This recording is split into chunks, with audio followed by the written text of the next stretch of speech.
Hi, everyone. Welcome.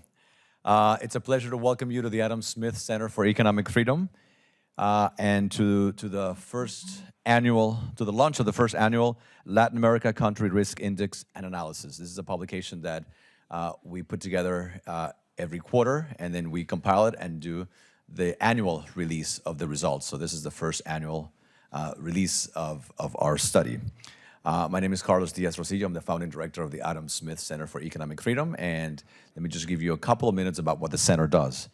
As many of you know, we're an independent, nonpartisan think and do tank that aims to inform, influence, and inspire current and future leaders to develop and implement innovative, meaningful, and effective public policies to advance economic and individual freedom and human prosperity in the United States and around the world. But obviously, because of our location here in Miami, we have a special emphasis, not a unique emphasis, but a special emphasis in Latin America and the Caribbean.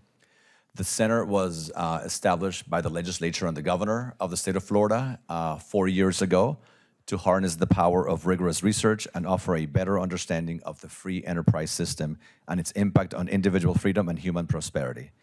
Throughout our different activities and programs, we hope to inspire and enlighten policy discussions, analysis, and decision-making.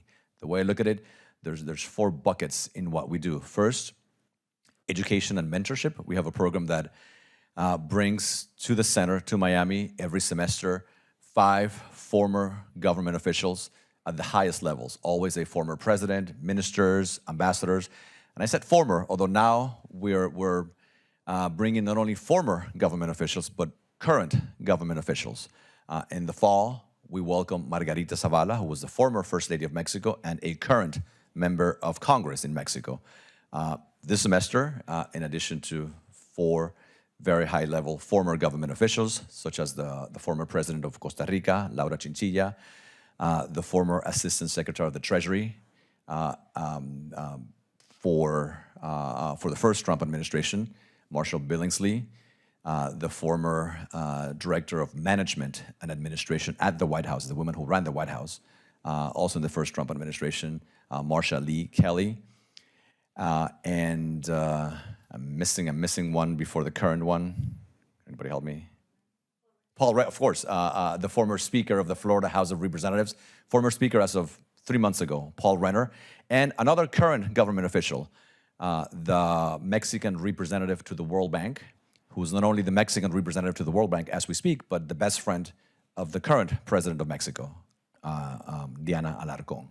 And so now we're getting into the groove of bringing former and current government officials to the center to teach our students in study groups. These are not for credit sessions, 8 sessions per semester, where they talk about a variety of topics. And now we're extending that not for credit offering to 4 credit offerings. We're in the process of getting accredited by the university and by the state to offer a bachelor's and a master's degree.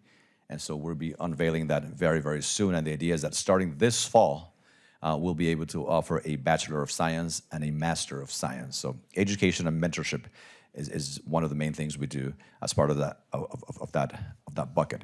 We also do executive education courses throughout Latin America. Second, research. And this event, of course, is part of that bucket of activities. We do publications, we do research notes, research projects, the Index of Bureaucracy in Latin America. Many of you know it's a yearly publication that looks at the obstacles that governments place on the creation and maintenance of small businesses. And now, for the first time, we're going to go into medium-sized businesses. Of course, this Latin America Country Risk Index and Analysis that we're launching today, and many others. Third, public events. We do a variety of public events, a couple of dozen a year, from small roundtable discussions to events that bring together more than 1,000 people together, such as the World Strategic Forum that we do in the fall every year in Miami. And fourth, we're not there yet, but eventually to serve as a platform where policymakers can come to us for objective analysis and data.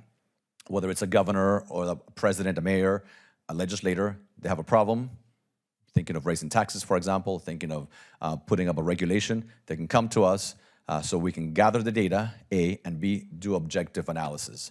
Of course, they make the decision, but part of the idea is that we can provide analysis so that they can be more informed and make better policy. So in a nutshell, that's what we do.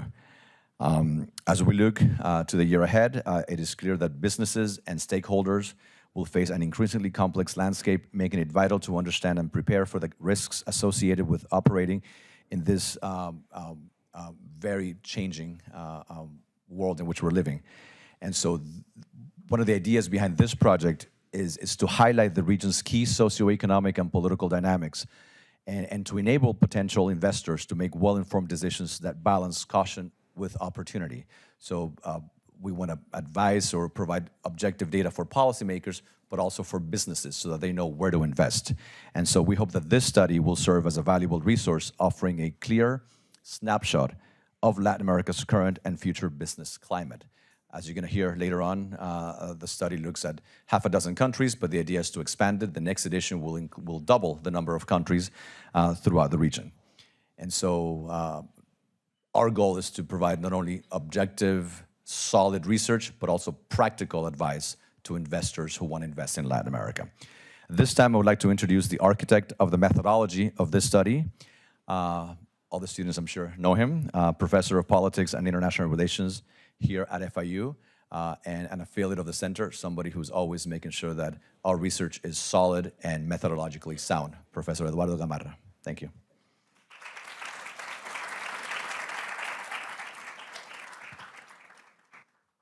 Thank you very much, Carlos, and it's great to see so many new faces and old faces, and many students. So welcome to FIU.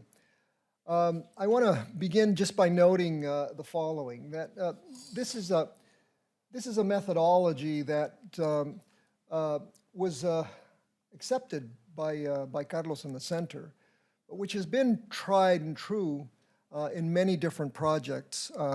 In fact, we started this many years ago, at the beginning of the century, I would say, when we were asked by the Organization of American States to develop a sort of a weather vane of where things were going, to try to determine when it was necessary to apply the democracy clause on the region. And in fact, just looking around, one of the persons who helped me with that, Gabriela Hoberman, who now works over in the Gordon Institute, was part of that initial effort. We then applied it in several different countries around the region, now more closely working with governments, heads of state in particular. This is a newer version of that methodology, and we've been very fortunate that two things happened. First and foremost, that I was able to lure one of our former students, and who had in fact asked me to be on his PhD committee, Eric de la Fuente, and who now is here with us both at this center as a senior associate, but also as an adjunct faculty member at SIPA and other programs. And we were also able to lure Sari Levy, who's been working on the bureaucracy index that many of you are familiar with, and which now I think it's in its third year, Carlos? I think so. So something that's now become a standard publication. So that's our team. These are the three of us, and we've modified it. We've expanded the methodology, and as Carlos was saying, the idea is to have an independent assessment of the political, the economic, the social, and the international risk as it affects regional trends, but as it affects trends domestically. We're trying basically to look at some specific things. I mean, this is, in some measure, it's a snapshot of a moment, but because it's a time series, then we're able to see throughout the year how those indicators move, right? It also allows us for an in-depth sectoral analysis. And that, I think, is key, especially looking around at the many companies that are represented here in many sectors, right? You're interested, of course, in that deep dive into key sectors, right? We think that this has a wide variety of uses, both academic and outside of the university. We'd like to, and we're looking to partner with the private sector, with multilateral entities, certainly with nonprofits, and obviously with policymakers and government officials. And of course, in the end, this has the academic credibility of the university. And That's our goal, to give it a little bit of rigorosity. Okay? Now, the methodology is a modified Delphi method. Some of you who are who are into methodology may question the logic of this Delphi method. This Delphi basically does two things. We do a standardized survey, right, with 32 questions, right, with key stakeholders in the region, and then we do in-depth interviews, right? We compare both to produce the study, right? So we have very much of a standardized methodology and then more of a, let's call it a qualitative approach that allows us then to deep dive into specific countries, right? This round, right, we had 3 rounds in the 6 countries that we've talked about. In total, we've interviewed 427 people, right, over the year. In each country, of course, you can look at the breakdown: 92 government officials, 90 academics, 86 representatives from civil society, 82 journalists, and 77 business executives. And as you'll see when my colleague Eric presents the study that he authored, you'll see that their points of view vary, but there's a remarkable amount of consistency in the data, right? That you'll see that most, despite the fact that they may come from even different political sectors, how there's a consistency in terms of the trends, right? How this works? It's a standard scale, right? With kind of a, you know, the semáforo, the old stoplight, right? Where green means that things are good, yellow caution, and warning and alert, red and yellow. Although sometimes in Miami, right? This doesn't work, right? As Sam Huntington once told me, right? In Miami, stop signs are suggested, right? Okay. So with that, let me introduce Eric de la Fuente.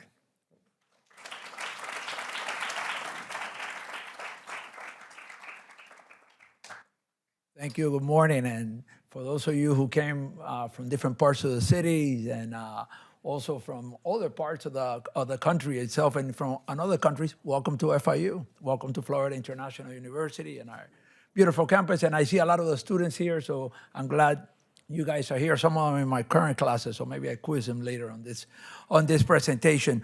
Now, I just wanted to start because, again, as Professor Gamarra mentioned, the conversation when it started, before we even started the study, was to try to do something that went beyond doing a study itself, was to look at trends, to study tendencias, right? Trends. We aim to look at the principal political, economic, social, and international risk, but not just at one moment, to look at different snapshots. And now, at the end of the year, we can look at how those trends fluctuated, what they did, where is the arrow pointing?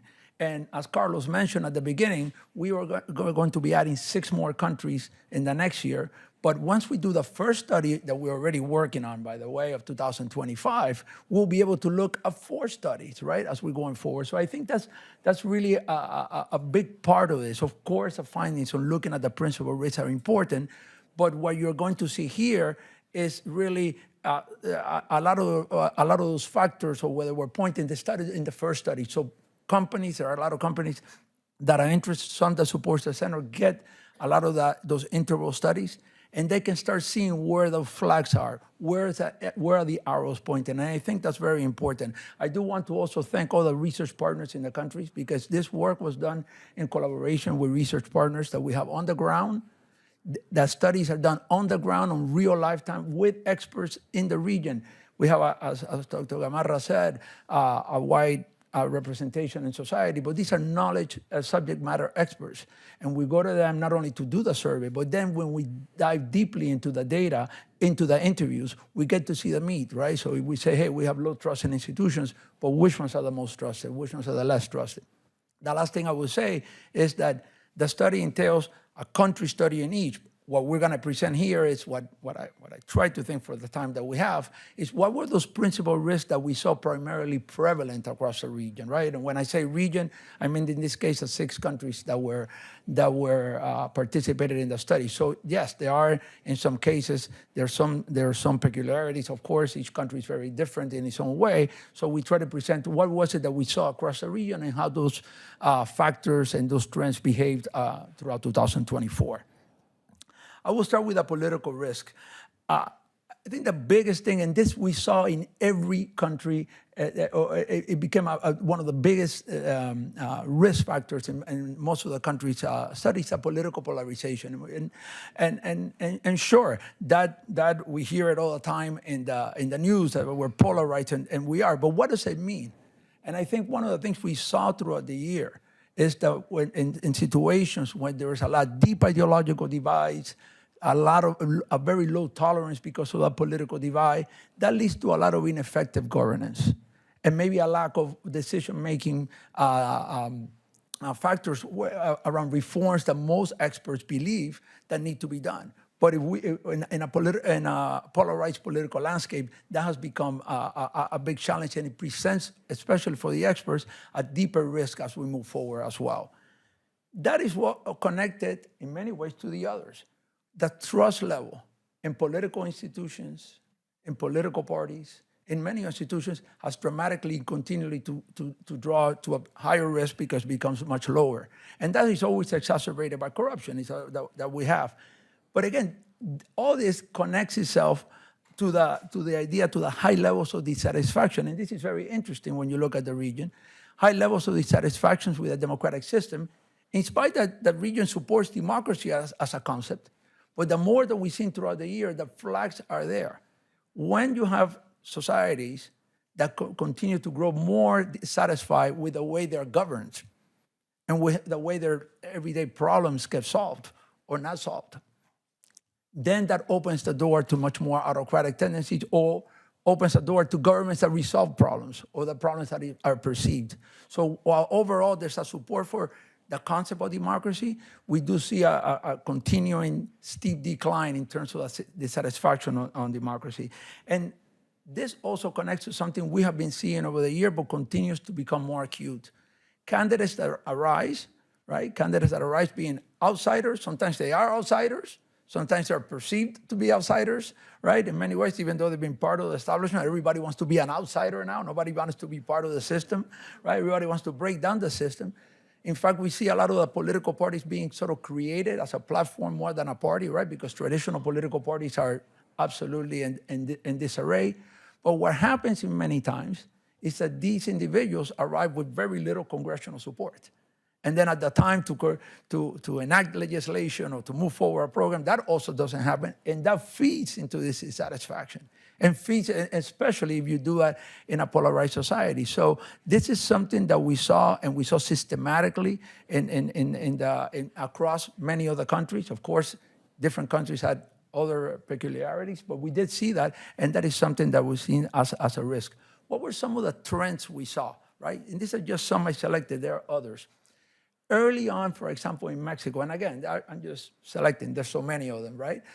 Early on in Mexico, before the elections, as we were approaching the elections, the level of political risk we saw rising. And in great form, it was right before the election. And of course, the rumors also about the judicial reform that probably most of you are aware of, where now justices, including the Supreme Court, will be elected by popular vote. That level increased, and by the time, at the end of the year, by the time we finished our third study, that the election had passed and it was a reality that the judicial reform would be there, Mexico went from being at one point on the lowest level to having the highest political risk in the third study, not in the overall year. But that is also something that we were seeing early on already as it was happening. With El Salvador, it's interesting because when we get to the social risk, they scored very well there in terms of crime. But it is very interesting that even though the government is popular and definitely gets good scores in combating crime, which are some of the issues that the society cares about, there are warning signs of institutions and the judiciary losing autonomy right now, and thus the political risk of the country has increased as well in terms of and again, this is a perception study of the different experts that we interviewed throughout. Polarization was consistently high, as I mentioned. There are countries that stand out on some things, and we'll be surprised maybe the same countries in others, and this is the case of Chile, but in the case of political risk, it has remained to be the lowest risk as well, in spite, for example, and we see when compared to other countries, even when President Boric came in, which was more to the left than the traditional Chilean left, right? And yet the political risk in terms of the system holding remained low. In many ways, a lot of the, for example, the attempts to rewrite the constitution were by a president that usually when a president wins, right after the election, they can enact a lot of things immediately. Well, that didn't happen in Chile, right? And I think that shows about a little bit of the political maturity in terms of the system itself as well. Some of the positive factors on this trend is there were concerns in some countries that the democracy would not hold. And I'll take the case of Colombia, for example. In the initial days of President Petro, there were wide concerns whether the political agenda or the government or the economic agenda would sort of lead to a sort of reconfiguration of the Colombian political system. And with time, we saw that risk was lowering. And sure enough, by the end of the third year, it was the lowest of political risk in many ways because, for example, the courts, as probably you know, have been able to sort of counterweight some of the part of this agenda, and of course, political opposition as well. And I think today, and I'll be traveling, Carlos, to Colombia tonight to present part of the study in Bogota, is that I think there's very little doubt among Colombian experts that there will be an election next year in Colombia, and that it will take place. It will be another democratic election. That, I think, has changed, and we saw that early on when there was still a lot of hype about what could happen. And connected to some of the polarization that was in before is that we had seen a high level of contentious relationship between the legislative branch and the executive branches in most countries. But as it progressed, that lowered in a way because even in cases like, for example, when Milei came in, there was a lot of that, we're going to put through the agenda. Well, even President Milei had to pact with other political factions in Argentina, even if he's perceived to have been doing well. On the other case, in the case of Petro, for example, that I just mentioned, the agenda didn't go through. So now you're seeing efforts, right, to try to reach deals with and incorporate new people into the cabinet, try to reach into the other aisle, because if not, you can't govern and you get a lot of dissatisfaction in your presidency. So these are some of the major trends. There were many others that we saw on the political realm, and in that discussion we can go over more. And you can see in the political risk, by the way, they're all in the warning category. I think Chile is the one that is closer to caution, but what we perceive from the experts is that you know there are warning signs that are there as I mentioned, and you look and you see Mexico has grown to the highest in terms. These are the three studies, by the way. We did the three studies from January to April, May to August, and then September to December. And if you look at the overall annual risk year, right? If you look at all three studies together, these were the averages that were there that we were discussing, with Mexico and El Salvador being the highest, but it varied in terms of those studies. When we go into the economic side, look, inflation and high inflation and high unemployment was perceived as a risk across the board. These are things, some of them were incurred by local factors, some were incurred by international factors, but they did have repercussions locally. And at the same time, this is something that concerns a lot of the experts, not only to 2024, but we see in the last study that is also looking forward to 2025, because it has one of the things that I will say in terms of unemployment and inflation. Not only does it have an economic repercussions, right, whether in people's standard of living and inequality and so on, but it also connects to what we'll see later in social risk. as people become more unemployed, organized crime gets to recruit more. As the levels, elevated or crime levels get higher. Potential social unrest, as we'll see, get to be higher. So it's not just an economic perspective here, but if you couple that with having dissatisfaction with a political system, it interconnects in itself. The issue of low economic growth is very interesting, and we will see is that for sure it's a risk, right? But we asked them as well, and this is something we incorporated in the second and third study. All right, so how would you see it in 2 or 5 years? How would you see it in 10 years, et cetera? So for the most case, it was a risk right now and for the next year.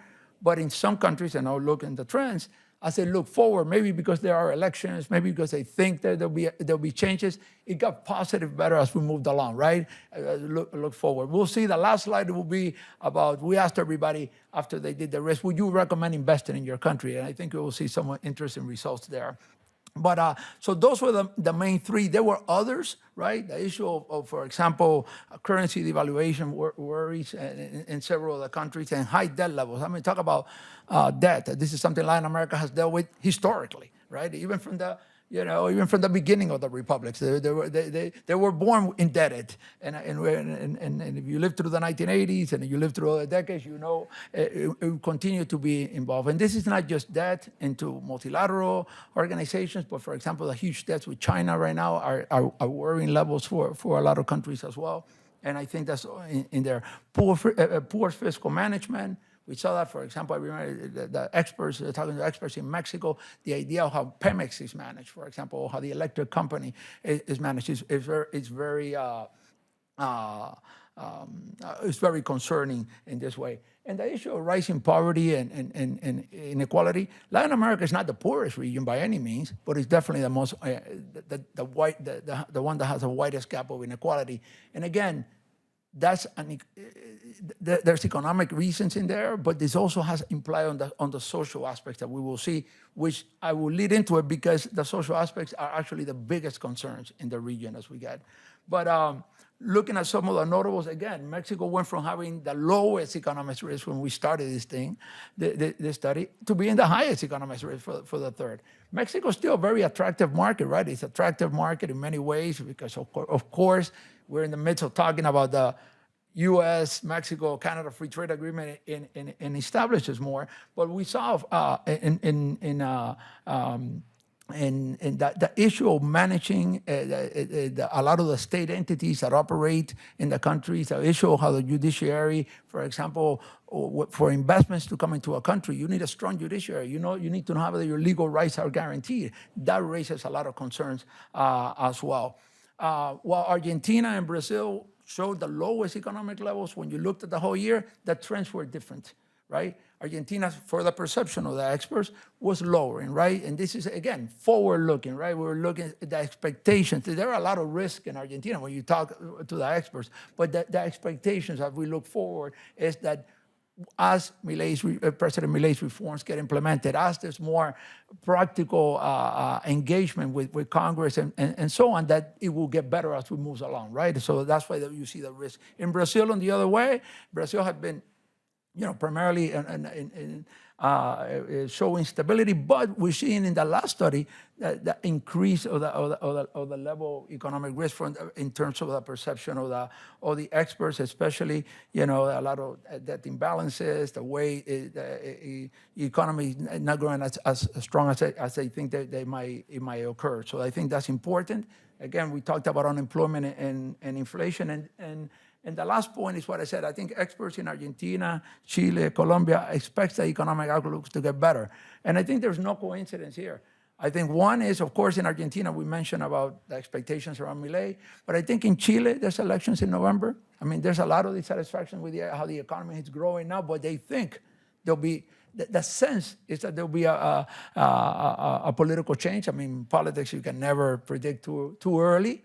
I think that when you talk to the experts in Colombia, they'll say, well, the economy and so on, because the macroeconomic numbers in Colombia actually are stable. But There is a lot of dissatisfaction with the economic agenda, clarity, but there's elections next year. I think there is a lot of expectations of what will happen in the election, and the current administration, it doesn't have great numbers. So I think that there is expectations in terms of the economy of having much more, maybe a more pro-business administration come in. And this is how the economic risk behaved. You see the Argentina one going down, the Mexico going up. But again, that is, to me, is very interesting, because if you look at Argentina, it still has a lot of risk involved. But if you're looking forward, the risk level is falling into the caution. And you look, well, how can a country with this level of inflation, if you just came out of nowhere and looked at the numbers, be on a caution level? And I think it's, again, what do the experts perceive going forward that think will happen? And I think that's just like Mexico. I mean, Mexico is a very attractive market with lots of opportunities, but experts, again, perceive that this is something that is a warning sign that we see in the trends. This is how it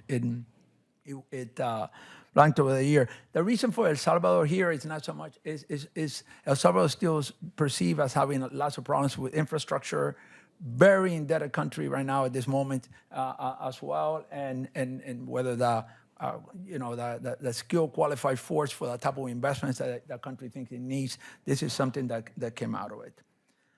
I want to jump into the social risk now. This is by far, not close, the highest risk of the across Latin America. And if this is the highest category in terms of risk of the countries we study, transnational organized crime is at the top of any risk in any category in any country. This, it's not just that it exists, it's existed for some time, but the expansion geographically and the influence it has in government structures, in business structures, and so on. I always tell students in the class, please don't call these people gangs. They're not gangs. These are multinational enterprises that know how to manage multi-billion-dollar businesses, that have great accountants, great lawyers, great people that know how to manage crypto. They have great IT professionals, and they know the political game as well, and run companies that sometimes that perceive to be legitimate, or they're into all types of business. This is not just the drugs and cocaine, et cetera. There are a number of businesses that you eat. I always make the example of the avocados in Mexico, right? I mean, a lot of them are controlled by organized crime. It shows people laugh all the time, but it's serious. But the important things here is that their level of penetration, it is perceived by experts that it's a threat, an existential threat to national security, and for sure to the democratic system. And you see actors that are both local and transnational. And the transnational that many of the transnational global actors derive from our region, right? There's from Brazil. I mean, there's many. I mean, I put some expert, but I mean, in any country. But of course, Primero Comando Capital is not just a Brazilian. It might have been born in Sao Paulo, but it has a large influence. And a lot of times, because we're studying, this is one of the very powerful organized crimes with very talented people managing their business. Of course, the Sinaloa cartel is known, and now we hear Tren de Aragua in the news all the time. Tren de Aragua might be Venezuelan, but they're not only operating in Venezuela, right? Or in Colombia, you have both, from the FARC and the ELN. They've been narco-trafficking organization for years, rather than guerrillas. I always say they were guerrilla in names, but I mean, they were, and of course, Cartel del Golfo as well. We do have other transnational organizations operating in the region, from Albania, from Turkey, the Italian mafia, and they are very prevalent. And then you have the Mexican cartels are really sort of perfected this subsidiary system, right? I mean, where you have, for example, groups in certain countries operating locally, sort of working with the Mexican cartels from parts. I was just talking to my Colombian counterpart because I'm going to Bogota tomorrow, and he says, "Okay, the biggest problem here is the Mexican cartels, right? Because and because they came to Colombia, but not in this region, because here the Colombian cartel don't let them get in, right? So it's interesting that what parts of the country, or the country they operate." But I think the important thing is to not look at this, crime, here comes, there's a cocaine traffic. No. Multinational enterprises, when you're doing business in the region, you need to know who you're doing business with, who are the players that put in there, because they are not only in tattoos as we always see them on TV. No, they're dressed like this, right? They're dressed with a suit. They dress everywhere. So I think that's very important, and this is connected to elevated crime, just regular petty crime or kidnappings and homicides that take place. More than 40 or the 50, I think it's 42 or the 50 most dangerous cities in the world are in Latin America and the Caribbean. And that's an impressive number. And when we look and you know, when we finish the study, we try to say, well, let's look at other studies in different areas to see if we are, you know, are we in the right path here? And we're looking that 50%, I was on a study that was in the IDV, 50% of the crimes connected in Latin America are connected to organized crime. So they're once in another. And if the ability of governments to not able to respond to this also goes back now, we connect back to what I was saying at the beginning of ineffective governance, right? Because when we see, by the way, the third one here, because I want to go into the countries. The third one here, social discontent or social unrest, is not as high as organized crime and it varies by country or as elevated crimes, but there are warning signs everywhere. Because again, this compounds the problem we have, and people at some point then just move into organized crime. They provide jobs in many places, right? And when we look at, for example, migration has become a vital option for a lot of people in Latin America's population. And everybody thinks of migration to the US, right? Well, a lot of the migrants stayed in Latin America, right? And a lot of the countries have millions of migrants in Latin America, and that added pressure, right, to the social programs that countries have, adds pressures to employment that we're seeing, and this is not. And now, as we're seeing a new policy in terms of immigration here, migration is not going to stop. People will flee when they don't feel secure, but that would add pressures to other countries that host a million of migrants themselves within, and not only migrants from Latin America to Latin America, migrants from all over the world that thinking, oh, we'll get to the US or we're coming here. Let's go to Latin America. Guess where they stay? In Latin America. And so this, again, and this is an issue once it starts affecting your jobs, affecting your social programs in terms of unrest. Interesting here, what I would say is that this is the category where El Salvador was an exception. So we saw it in the region, but El Salvador by far, and we'll see it when you see the graph, it is the one area where the experts, even experts that were critical in terms of the loss of autonomy of judicial institutions and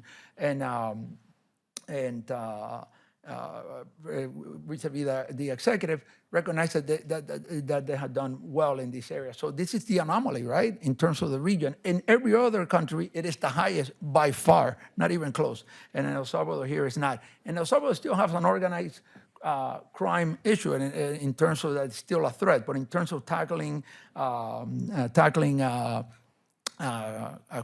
and the security risk in the country, that is very different. I think the point on the bottom is the one that I always ask, and people say, if I say, which country you think has the highest perception of risk of organized crime? And everybody tells me, Mexico, Colombia, it's Chile. And people say, Chile? Yes, it's Chile.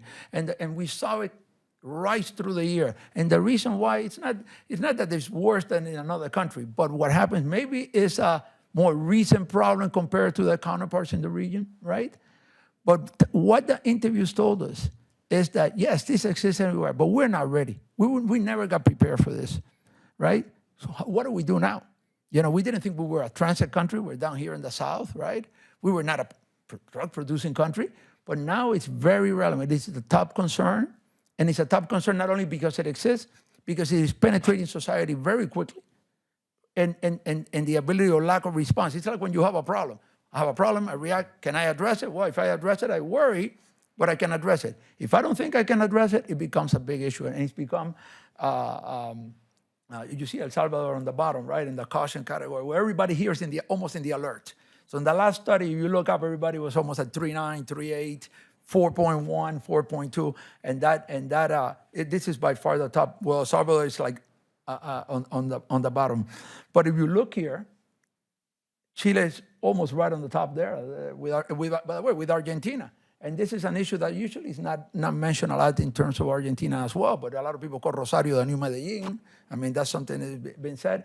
And it is an issue that the government understands that it has a problem. That perception, again, in the country is the ability to be able to respond adequately. The last section is the international risk. I have to say this was done last year before the U.S. election, of course. I mean, so it was done in 2024, even though some things were being seen. But the main one at the time, and we see it now, is the U.S.-China rivalry. By the way, before I start with them, this is the lowest risk of the sections. So the U.S.-China rivalry definitely is one because both countries these are big economic partners for both countries, right? For trade and so on. So having to get caught in the middle. China's control of critical infrastructure and different economic sectors, and that to China is important. And the issue of climate change, interesting, came about in every survey, but not in the interviews, except in Brazil. Because what happens, it got into the political discourse with the flood of Rio Grande do Sul, with the issue of the Amazon. So in other countries it wouldn't, but here. So I think there are other things that came out. Again, there's a slowdown of the world economy. There's an impact for an export-oriented economies in Latin America, but these were the main ones. And I think that in some countries there were individual ones. For example, we did see in Mexico early on, there was a concern about what would happen with tariffs with the U.S. administration, even before the election was happening, right? And the idea of remaining in Mexico policy and how Mexico would be able to handle a lot of immigrants that would stay in Mexico because they couldn't come here. In other places, in Colombia, of course, the Venezuela situation was the biggest, or in Argentina, the devaluation of Brazil a currency because Argentina depends so much on Brazil in terms of trade or economic exchanges. Here's the international risk levels. Overall, if you measure the risk, they're very close if you take everything together. But the important thing is to look at each one of the sections and dissect them themselves. I think I will close with the last question we asked.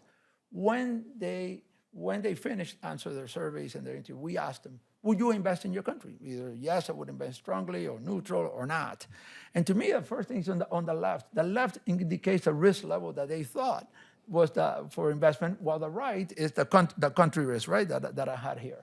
If you look, the level of investment risk for the same experts that told me we have this risk, we have that, was a lot lower. Like, yes, invest, right? You have 2.3 over 3.21. That's a lot. That's a big difference on a 1 through 5 Likert scale. I thought that was interesting for most of the countries. The most enthusiastic were the Argentinians, right? The Argentines, right? I mean, with 67%, but also only 3% said it again. And again, it's forward-looking. They told us we have big problems, we have big risks, and so on. You see the Colombian numbers, of course, grew. But I point you also to Mexico, for example. Even though the ones that recommended never changed, that zero meant it was the same in the first study that it was in the third study. But the number of people that said, hey, maybe I would recommend not investing, it grew by almost 39%. It was 7 in the first one. And those people came from the neutral category early on. So the idea is, just to close this, we try to not only identify the risk, but look at those early flags and see how they behave throughout. And of course, in each country, we go a lot deeper. And then try to understand how is that important for companies? Would you invest in a company in a country, and why would you do that? Well, with that, thank you for being here. And we'll just open up for the discussion that we're going to do.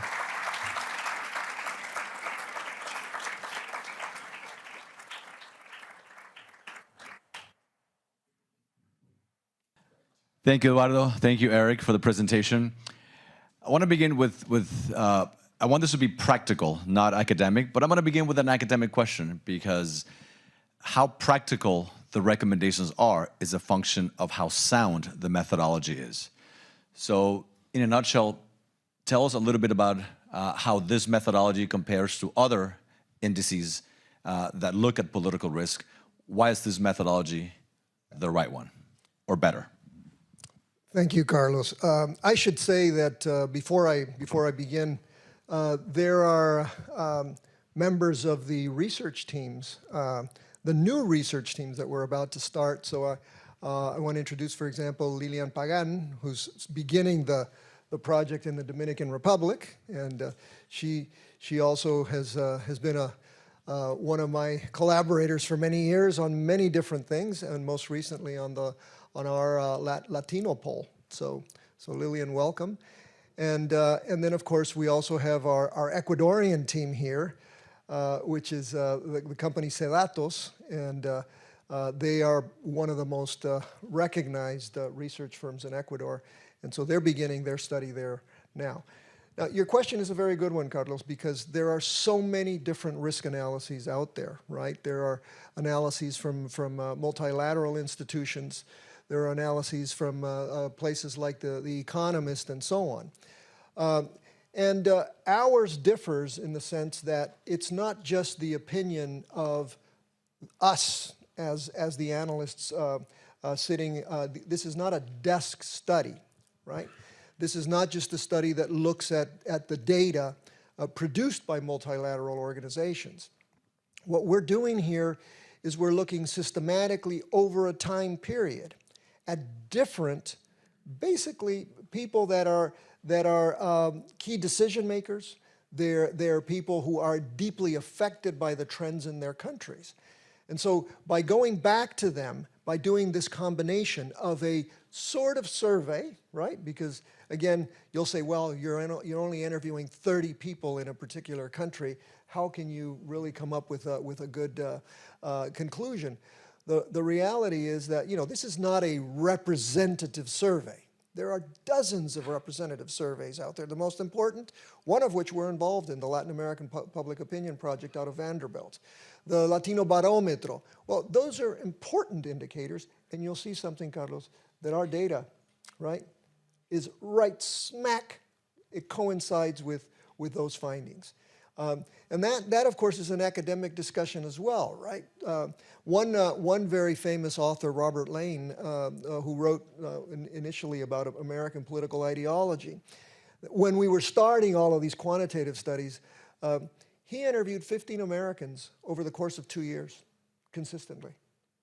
And his conclusions, he said, were better than these massive studies of public opinion that were conducted.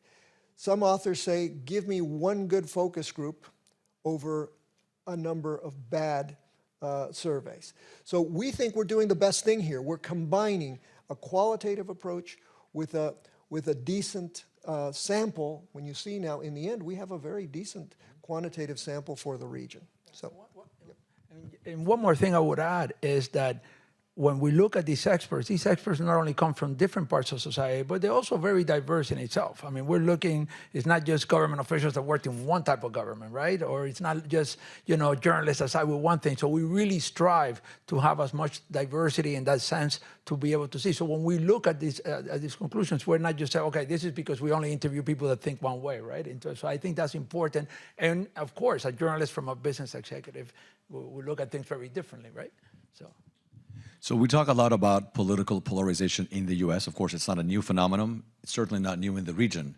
How would you say that political polarization and low trust in institutions, which is very high in Latin America, how do you think they affect the decision to invest in a country? We're talking about an index of political risk, social risk, economic risk. But how do you think the polarization that we're seeing affects a business person's decision to go and invest in X or Y country? Now, this is an important point, and if one is looking to invest in a sector, for example, and this is why when you look, and our methodology also allows us to be able to do this in a sector if we want to, is what type of reforms need to get done in that sector, in that particular, or what type of tax reform needs to be done in a country, or what type of labor reform needs to be done in a country. Well, those are not easy things to pass, and they're definitely very hard to pass if the polarization is so high. Now, what we did see that was encouraging is that this polarization, when it gets to this sort of paralysis, well, some of the approaches, well, maybe we should do it another way, and then some of the contention between the legislative and the executive starts lowering. But it becomes a high political risk because you cannot get meaningful legislative agendas passed through when people are not talking to each other, or the ideological divide is so low that people will not be able to pass. So that's something as a business, you need to look at what sector am I going in? What's the type of, beyond the headlines, beyond the press conferences, is there a possibility of working on certain issues? And what we do see that even in polarized societies, certain issues could get passed on particular issues. So that would be one part of it. I would just add, Carlos, that what this study shows, and of course we know this from polarization, the idea of what some authors have called pernicious polarization. In other words, this is polarization that's not going to go away in one electoral cycle. But how it affects trust is really, I think, centers, or perhaps the most difficult part, especially as it affects the business community, is the judiciary, right? The very low trust levels in the judiciary are probably the most problematic, because obviously, as businesses, if you're going to go and contest anything, and those judiciaries are deeply penetrated by politics, the outcome is not likely to favor you unless you're siding with the right political party, right?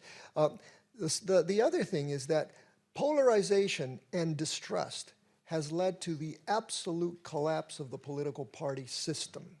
And so what you have in Latin America today is you don't have the old traditional parties, with a couple of exceptions maybe, but there are no parties left in Latin America. What you now have are either movements, which are not necessarily a good thing, right, Venezuela, right? Or you have what we Bolivians call taxi partidos, right? Parties that are so big that you can hold a convention inside of a taxi cab, right? But what that then that means is that you have systems that are polarized, but that are atomized in terms of their institutional framework. So you mentioned judicial reform. I want to ask you about one specific case, Mexico. We have seen, if we can just go to the slide that has the summary, I think it's the second to last one. So in Mexico, well, throughout the region, we've seen a number of elections that have resulted in change, dramatic change in some cases. A few exceptions. Mexico is one of them. El Salvador is another one. Dominican Republic is another one. We're not looking at the Dominican Republic in this one. But we're seeing pretty dramatic shift. That one, thank you. Pretty dramatic shifts from one side of the political spectrum to another one.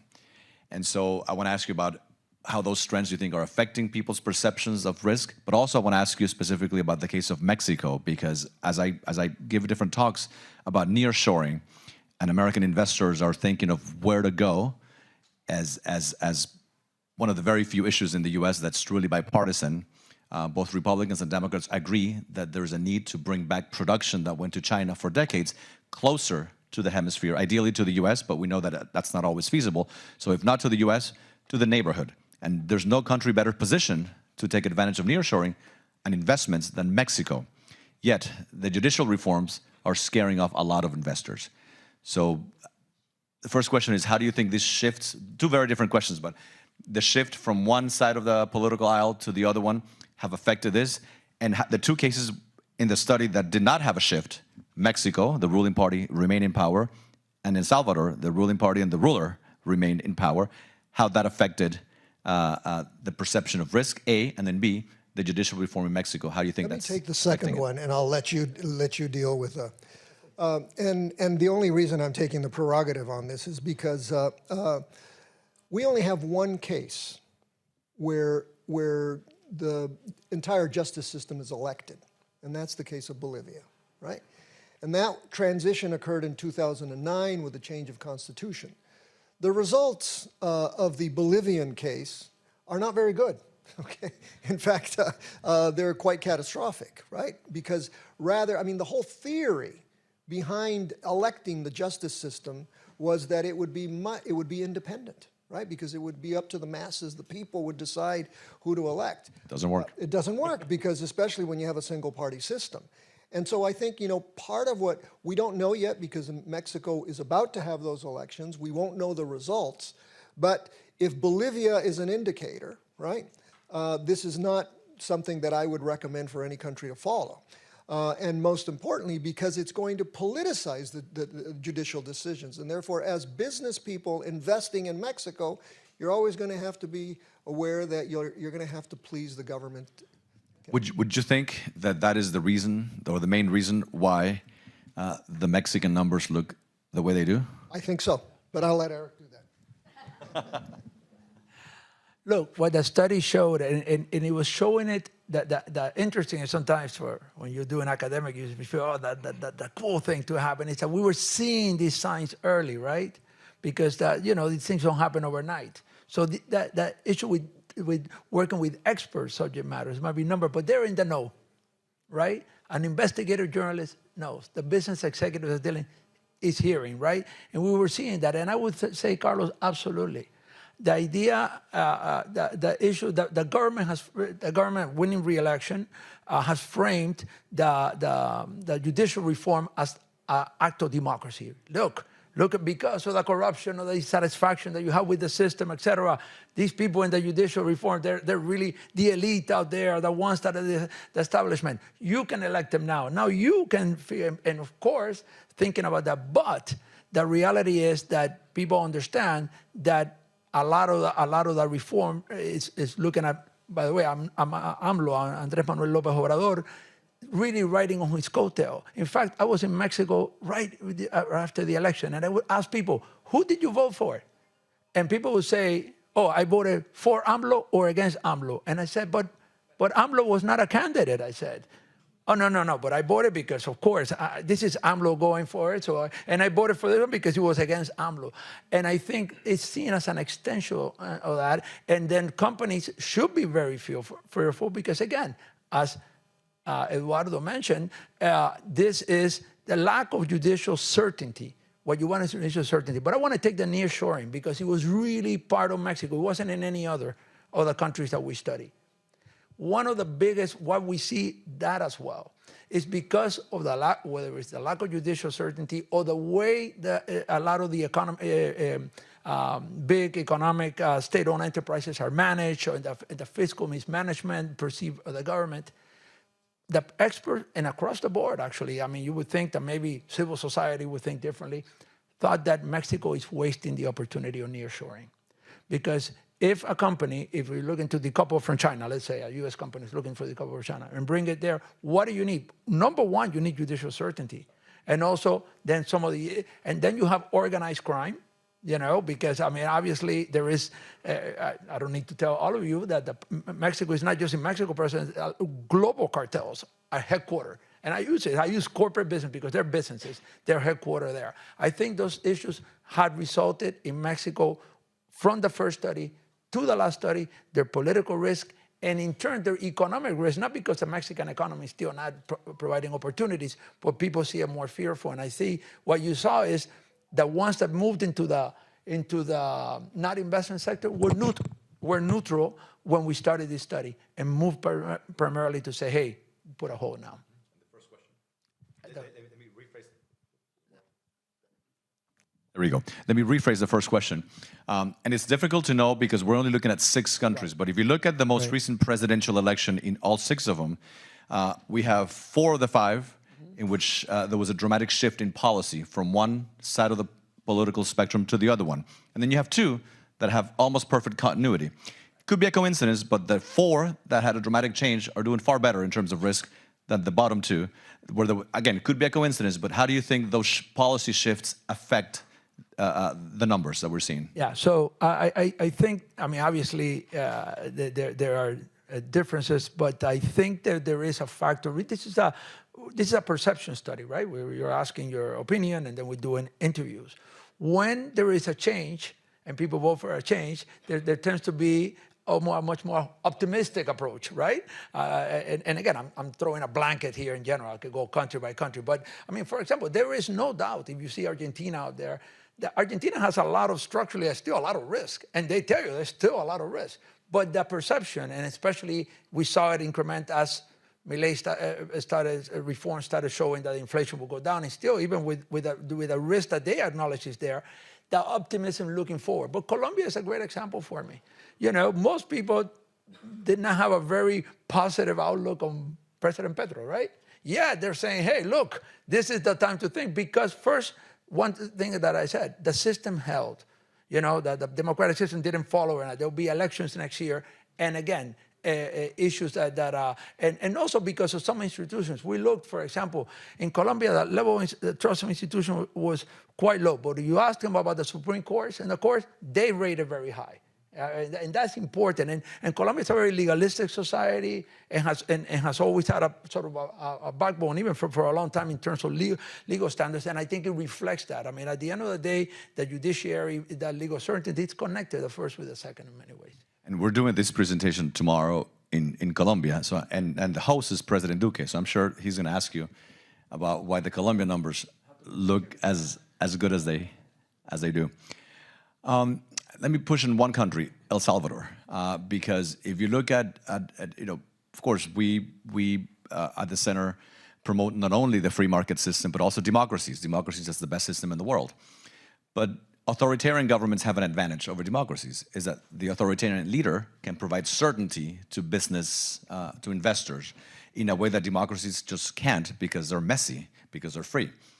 In El Salvador, we see that the risk has increased, that the numbers don't look great, even though the president, right, has bent over backwards to provide that type of certainty. Some would say too much, right, because he has centralized power in his hands. How do you think that squares away with the poor performance of El Salvador, yet the certainty that investors are getting? Well, Carlos, the great political scientist Adam Przeworski, whom you may know, has said that democracy is the institutionalization of uncertainty, of uncertain outcomes, right? And authoritarianism is the institutionalization of certainty, right? And so if you start just by looking at it from that perspective, President Bukele has over 90% popular approval, right? Overwhelmingly. Exactly, right? And so there's as the study reveals, right? That popularity comes largely from the results on the security side, right? And you have to kind of say, well, where did El Salvador come from to really understand that? Now, this is an issue, by the way, that transcends El Salvador, as we saw from our study.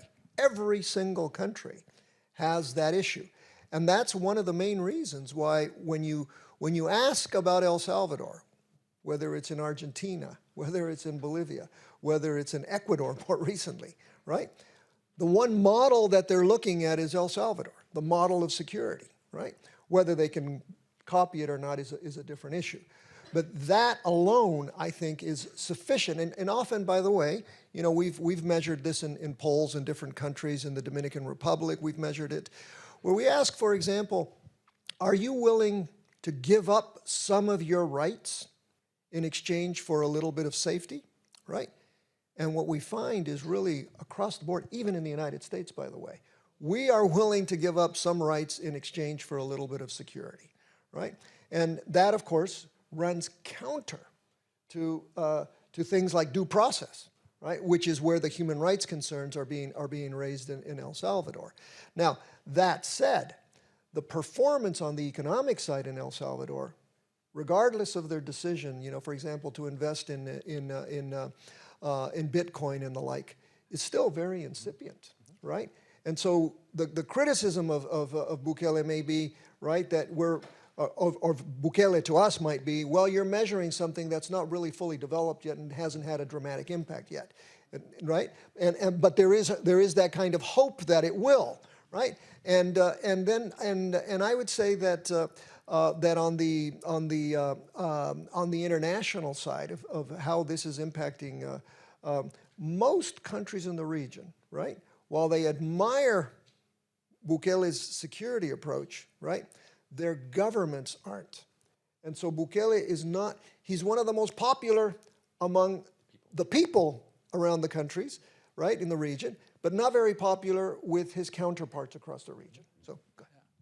Actually, I'm glad you brought El Salvador because it was not in the original first study. We looked and said, okay, let's pick the 5 biggest or the 5 markets that people thought we were getting feedback on. And we went with Argentina, Brazil, Mexico, Chile, and Colombia.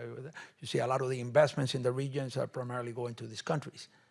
But of course, after we started seeing, hey, the issue, the biggest issues where it was taking place, this issue of organized crime and crime issues, that we got to include El Salvador here because it's being mentioned in other countries. So we brought it in there. And I would say, while the risk is there, that's why it's important to not just look at the country risk, but to look at different areas. In that area, which is by far, again, the top concern of any countries, El Salvador scores much, much better, right? So one has to look at, to the point that Dr. Gamarra made, if people are willing to give a little of their civil liberties because of security, because you start with the security of yourself, your family. Hey, my son is going to school. What's going to happen? And the ability, as I said it many times, of the government to respond. That's why they score so much well in that area. Of course, the issue with political risk, you're asking experts, and we have a history. This is in Latin America of popular leaders, very popular leaders, right, that didn't end up so well. I always tell students that I was a graduate student with Alberto Fujimori, was in charge of Peru. He had 92%. Even when the tank showed up, I remember being in class at Georgetown and people clapping for this, because the do nothing Congress, we need to get this, and he was charismatic in his way. Well, that didn't end up very well. So I think again, we got to think of, once it happens, then it happened. What are the signs? So it's not that it's going to happen, but he scores well on the issue that people care the most. So that's a kudos, and César lo que es de César, right? So you have to, you can't. It's not always black and white. People want you to put into corners, right? And populations are responding to that. As Alberto said, not only in El Salvador. I mean, I was in Honduras, and I was who's the most famous politician here? Bukele. No, in your country, no, Bukele, right? But at the same time, when you look long term, what does that mean? As power gets brought into the center. I mean, for political science, we talk, absolute power leads to some other things that are not necessarily positive, and that's historically. Two more questions, and then I want to open it up to the audience. The study mentions China, and it should come as no surprise to anyone that if there's one relationship that will be key to the Trump administration as it comes to its relationships with the rest of the world, will be the U.S. relationship with China and how China deals with the rest of the world. We have seen over the past few decades China becoming more and more involved throughout the world, including in Latin America. How should American investors navigate that relationship in which China is in a very strategic and smart way, getting access to key commercial points, ports, airports, roads, bridges? How should American investors navigate this very complex relationship between China and the region and between the United States and its desire to limit Chinese influence throughout the world? To put it into context, I mean, I use a book in my International Relations of Latin America class called The Forgotten Continent. So for the last 2 decades, right, the U.S. had eye off the ball. And the Chinese not just have a bigger presence, they are the largest trading partner, not just to Venezuela, but to Chile, for example, right? Or with Argentina, or across in South America, they're the largest trading partner to most countries, and they're either the first or the second throughout. That is important, but as the country gained more economic power, they also gained a lot of more political clout, okay? I mean, we have seen how many countries switching from recognizing China, from recognizing Taiwan to recognizing China, the efforts in the diplomatic world as well. But the Chinese have also done very interesting is they come and invest and have not demanded or have not asked about, or your human rights or your democracy or so on. They just invest. But those contracts have a lot of interesting clauses, right? The Chinese, how they own the lease, how they manage a lot, and they do small print. The small print, a very small print that is impossible a lot of times to erase, right? And it goes around what you were saying, Carlos, in critical infrastructure, right? Because we hear about the Panama Canal. Yeah, they're there at the Panama Canal. Of course they are. And I was just in Panama recently. They're there, but they're there. You saw the big opening in Peru, or the port in Chancay. But if you look around the region, right, roads, infrastructures, and road infrastructure is essential, of course, right, to move, especially for export-oriented economies. And the reason this came out, and by the way, this came out not just now that it's in that news. This was a risk in the first study. Why?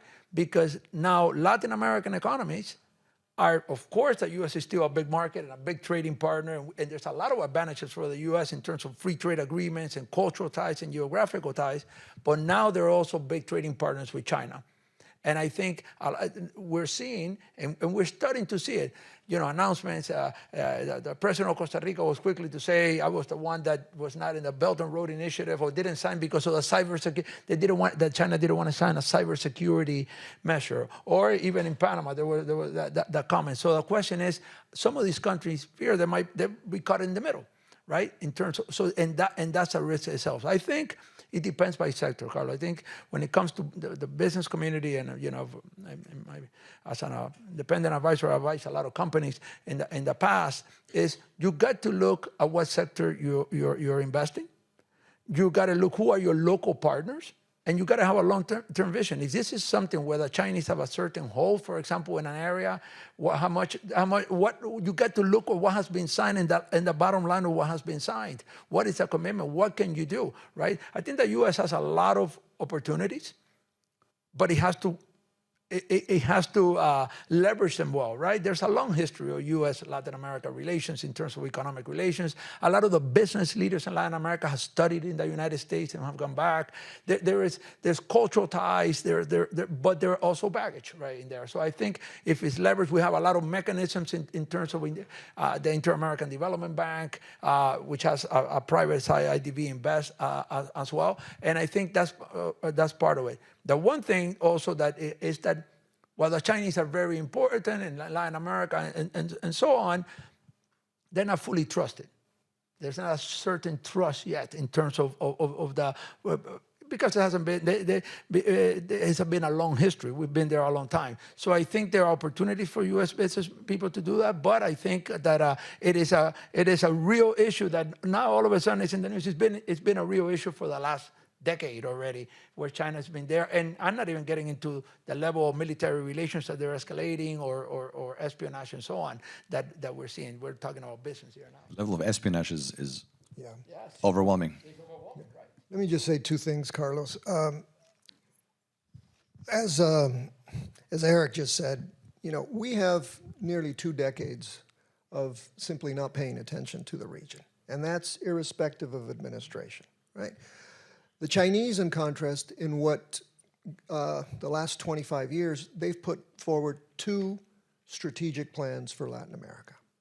2 strategic plans that aren't dependent on who gets elected every 4 years or what Congress does. They are looking at 50, 100 years in the distance, and so therefore they make those kinds of long-term strategic decisions. The other thing, and again, I've been so Bolivia-centric in this presentation, but they've invested very heavily in the lithium sector, right? And how they got the lithium sector, how they got those contracts is really, really important because it contrasts with the restrictions that American companies have, right? I wrote an article in The Conversation a couple years ago, calling this strategic corruption, right? The Chinese believe that bribing an official is part of a strategic decision, right? If we bribe somebody... It's factored into the pricing. Of course it is, exactly. And there are academic articles about it, right? So in contrast, we have the Foreign Corrupt Practices Act, right? And so I think it does hamstring American investors, but at the same time, Carlos, if we don't change in terms of the significance of Latin America to U.S. strategic interests, which is, I think, the focus of this new administration. But if the private sector doesn't trust, again, this is the issue.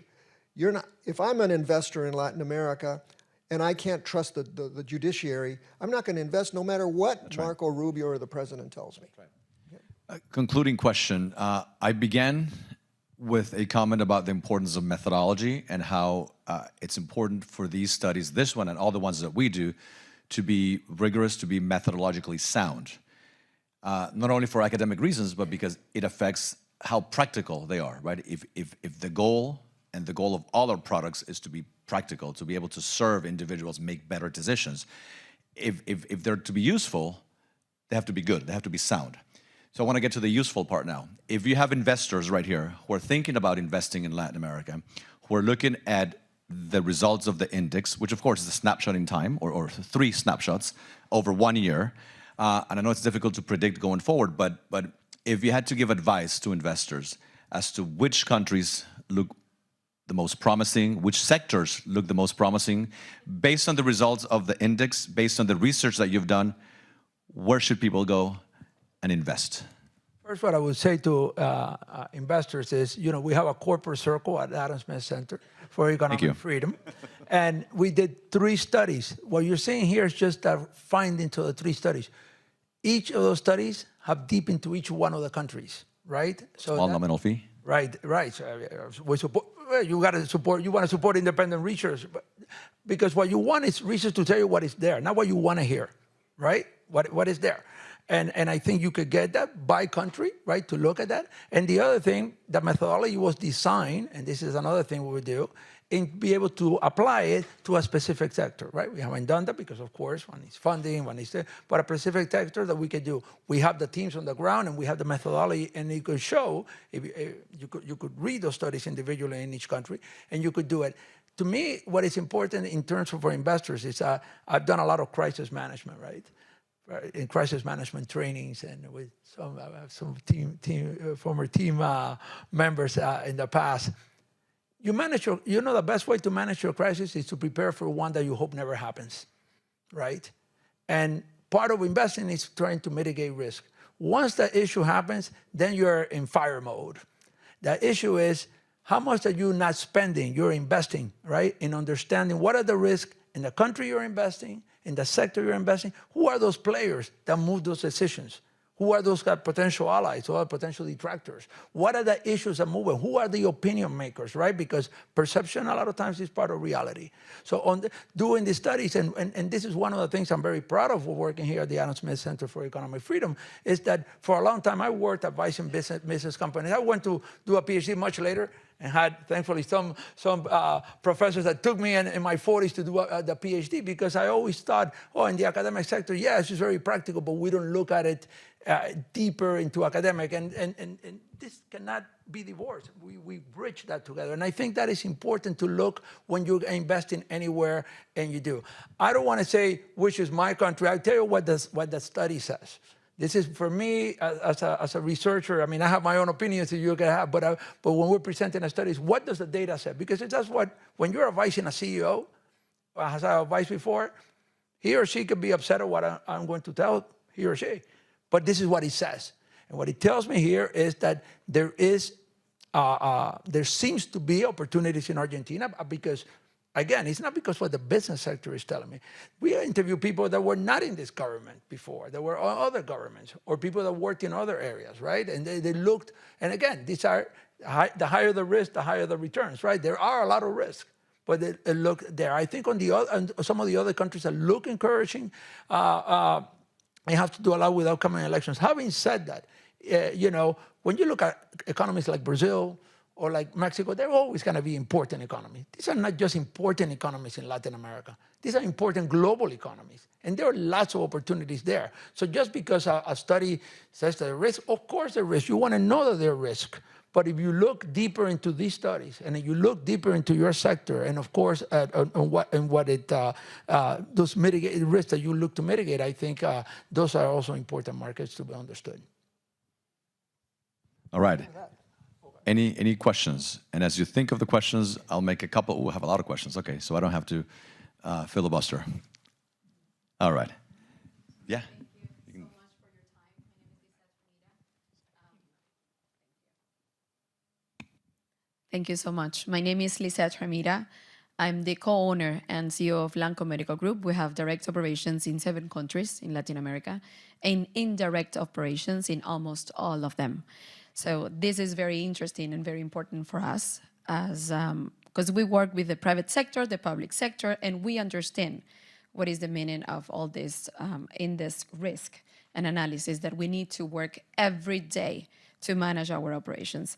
So I do have 2 questions that I was looking at all the information that was given, and I have these 2. Number 1 is that how could the migration pressures will affect within and outside of the region in the Latin America countries. And number two is about China. And it is that what is the relationship between the depth that at this moment the Latin American countries have with China and the China's participation in all the critical infrastructures that we do have in Latin American countries. These two. Thank you. Thank you for your question, and thank you for coming. Look, on the China question, China is probably a much more disciplined. In fact, this may be something that for some Latin American politicians is a surprise, right? That when they borrow the money, they're sort of expecting, well, the Chinese are going to be just like the Americans or just like the banks, you know, we can renegotiate, we can do, they can't, right? The Chinese they're very pragmatic. They'll lend to the right and they'll lend to the left, but they'll charge both of them equally, right?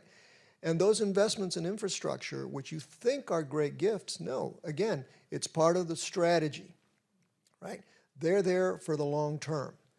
And that's why, you know, what we do in the United States to counter China is really going, you know, we're not going to invest in infrastructure the way the Chinese have, right? And some of the infrastructure investments that they have, it's not just Chancay, but it's across the entire region. So those costs, and Latin America will have to pay for them over the long term. I guess we could default with China as well. What does China have as leverage? It's basically that they own. Look, Venezuela has a $66 billion debt with China, right? And the Chinese are going to get that money back. The second thing, very, very quickly, it's obvious that migration, as Eric pointed out in his presentation, you know, let's just take the case of Chile, right? Chile, one of the most generous countries in terms of immigration, right? It had Haitians, Dominicans, and Venezuelans, and Colombians as well, right?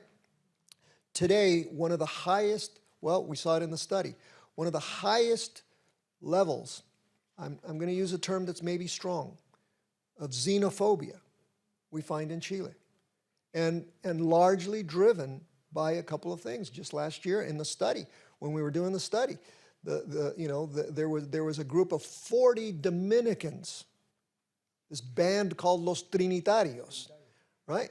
And Los Trinitarios, by the way, they first emerged in New York, right?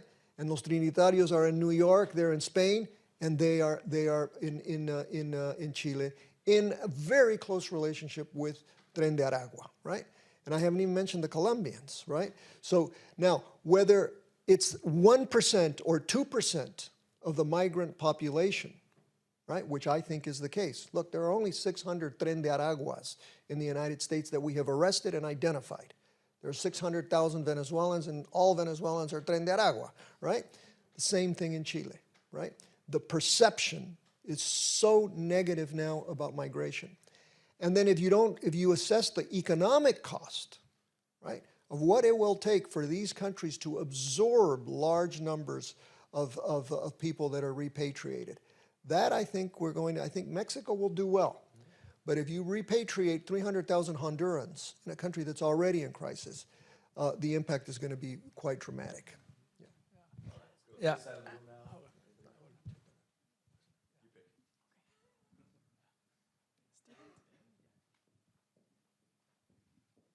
Well, I just want to add one thing on that migration.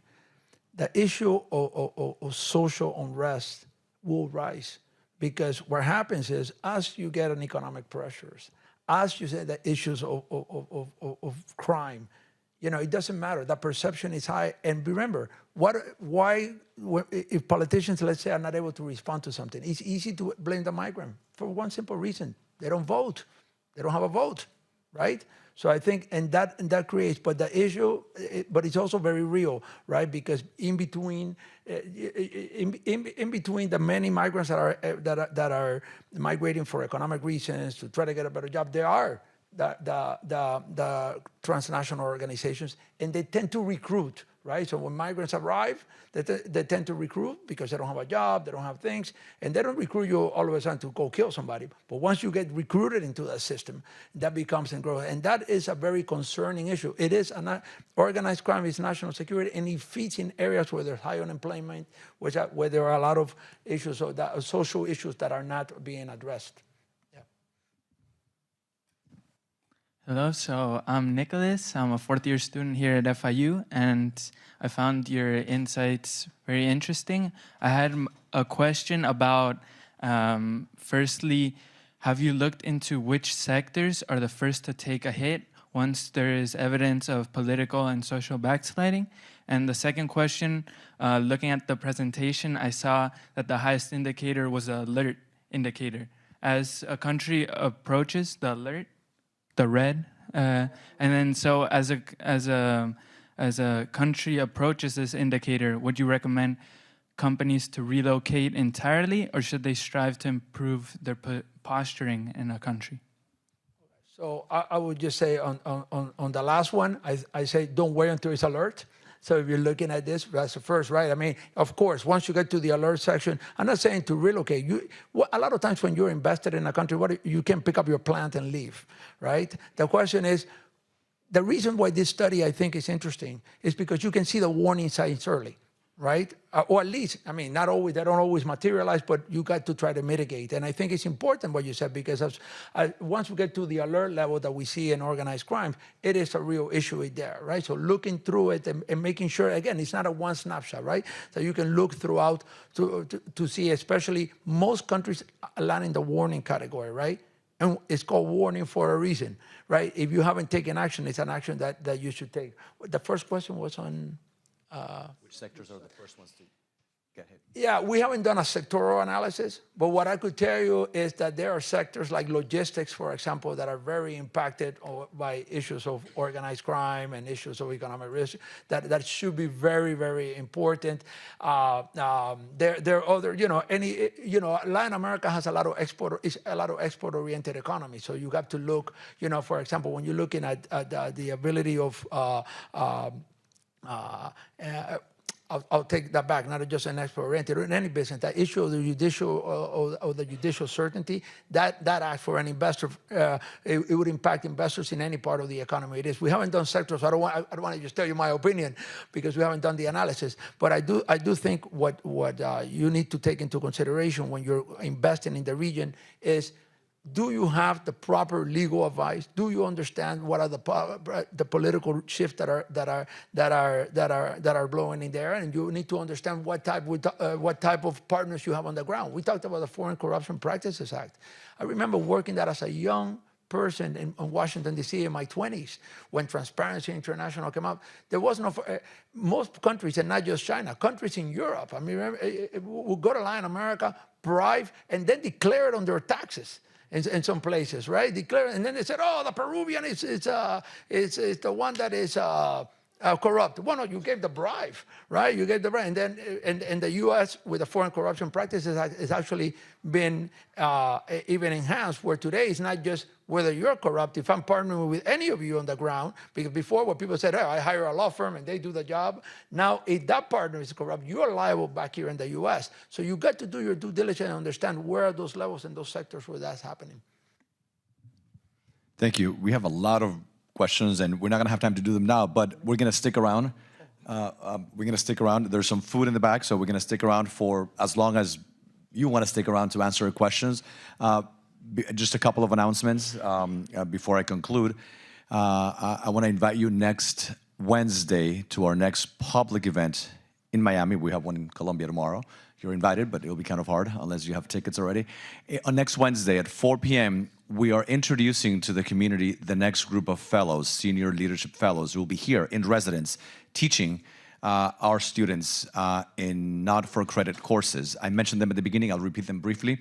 The former president of the Republic of Costa Rica, Laura Chinchilla, the current representative of Mexico to the World Bank and senior advisor to the Mexican president for international affairs, Diana Alarcón, the former speaker of the Florida House of Representatives, Paul Renner, the former assistant secretary of the Treasury for terrorist finance, Marshall Billingsley, and the former Director of Management and Administration at the White House, Marsha Lee Kelly.